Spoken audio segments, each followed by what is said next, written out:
Hello and welcome to Newswatch with me, Samira Ahmed. On this week's programme, is BBC News doing deals with celebrities? She gets to talk about her new film, they get to ask about her divorce. It was a very difficult time, and we are a family, and we will always be a family.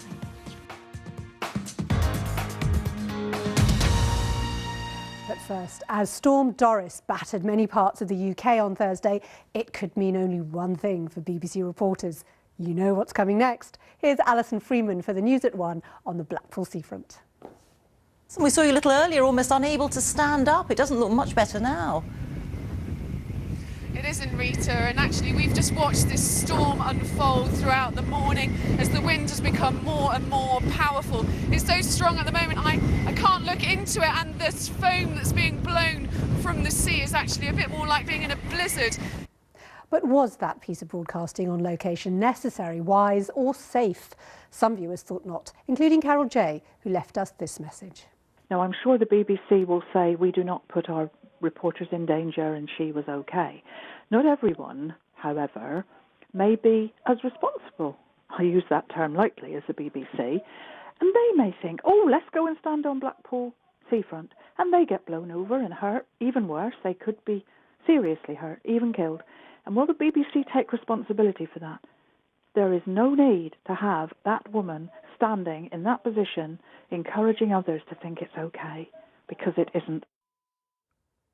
Newsbeat is Radio 1's news service targeting 16 to 29-year-olds. Stories for this audience sometimes draw on ordinary members of the public doing something on social media that quickly gets picked up and promoted widely.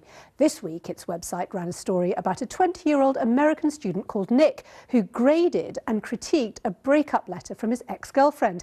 He posted it on social media, where it went viral, and Newsbeat republished his tweet showing the letter. A number of viewers complained about an invasion of the young woman's privacy, including Ian Kelly, who described this as aiding online harassment of a heartbroken young person. The BBC has published this girl's heartache purely for entertainment. It's bullying. Viral or not, where in the Charter does it say it's in the public interest to mock heartbroken individuals? Well, we asked Newsbeat for a response to that criticism, and this is what they told us. We routinely cover stories that have gathered momentum on social media, which we believe will be interesting and relevant to our audience. This particular story was already in the public domain, and the tone of our article neither approved nor disapproved of Nick's actions. It just sets out the story as it unfolded. We cover many stories about cyberbullying and sexism and take our responsibility on these issues very seriously. We do not feel this story fell into that category. Now, on Sunday night, the News at 10 reported as one of its headline stories on a new film about Cambodia's Khmer Rouge regime in the 1970s, which is being released later this year on Netflix. It might not sound like obvious mainstream news material, but its inclusion in the bulletin may have had something to do with the identity of its director, Angelina Jolie. What happened to these people was not properly understood, and not just for the world, but for the people of the country. I felt that I wanted them to be able to reflect on it. What we could do is say that she gets like... Angelina Jolie is keen to tell this story and focus on this country and its past. But it's been difficult to keep the spotlight off her own personal life. We know that an incident occurred which led to your separation. We also know you haven't said anything about this. But would you like to say something? Only that I don't want to say very much about that, except to say it was a very difficult time, and we are a family. Well, that interview also ran the following day on Breakfast and on the News Channel, featured on the News website, and as part of a documentary shown on BBC World News. The driving force behind it was Jamie Angus, the Deputy Director of the BBC World Service, and he joins me now, while in our Tunbridge Wells studio is viewer Mike Kill. Jamie Angus, first, can you tell us how did you get that Angelina Jolie interview? Yes, of course. Well, We decided that it would be editorially interesting and important to take the advantage of being able to go to Cambodia and make a feature about the film.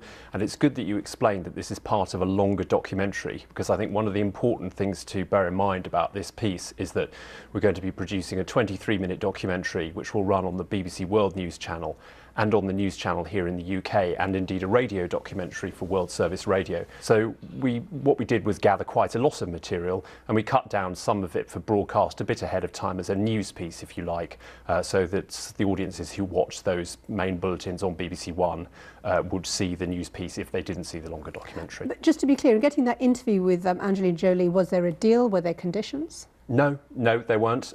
You know, we had done some work with Angelina Jolie last year. I think she trusts the BBC to deal with the material in the film sensitively and proportionately. So we were able to agree with her that we would go and get some access to the film and its premiere, which we felt would be of value to audiences and would be of interest to audiences. And actually what we've seen from the statistics, from the viewing figures and from the online figures this week have confirmed that. Mike Kill in Tunbridge Wells, what did you object to about this item? Well, mainly because it's not news, and it's as simple as that. This actually was a shameless piece of Hollywood PR. It consisted of puff about the film, some old film of Pol Pot, which is 40, 50 years old, and then the most ludicrous so-called exclusive interview, which reminded me of a levitation scene from Absolutely Fabulous, in which she said absolutely nothing. But this was trailed across the BBC endlessly. It was headlined. It was the second or third most important thing in the world, according to the running order of the BBC News. Frankly, you could have hardly made more fuss if it was the second coming. A lot of people would say it wouldn't have been done without her celebrity, would it, at all? I think Angelina Jolie's involvement in the film is part of the news story, yes. Certainly films have been made in Cambodia in the past about the genocide. But one of the important things about this film is that her involvement meant that a major international personality was investing the time and effort to make a Cambodian language film with Cambodian actors. And for the first time, the whole machinery of the Cambodian government, including the king who attended the premiere, was very publicly being associated with it.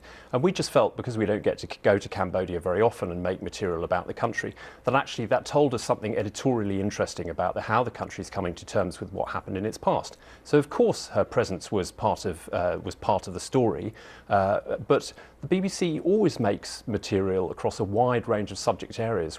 Mike?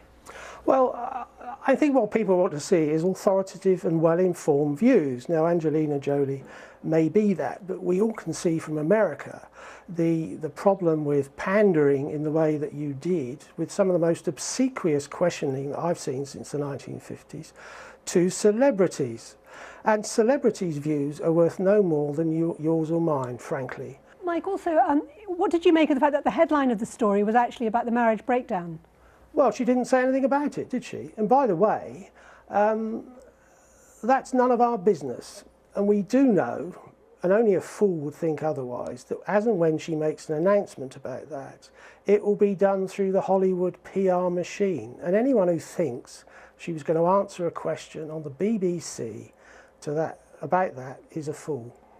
You see, people watching it would say, if this was all about the film she was making about the Khmer Rouge, why was the headline on the news at 10 about her marriage? Well, I think if you look at how we presented the material right across the BBC, you'll see very clearly that we presented the story in the context of the film. But in terms of the news at 10, which is what people are complaining about. But I think if you watch the package on the news at 10, you've got a sort of 3.5-minute piece of which, the 45 seconds at the end are this question about what's happened in her family. We understand that people have a broad range of interests about this story, a broad range of ways of getting into this story. But we think we've presented the material responsibly, and I'm very sorry that Mike's not happy with it, I really am, but I would encourage him to watch the longer form material that we produce as part of this trip, because I think when you've seen that as well, that's a fairer basis on which to judge the totality of what we gathered here. What's interesting is, while you're emphasising that, the BBC sold a whole exclusive on the fact that you'd got this celebrity angle on Angelina Jolie and her marriage breakup and her comment on it, however little that was.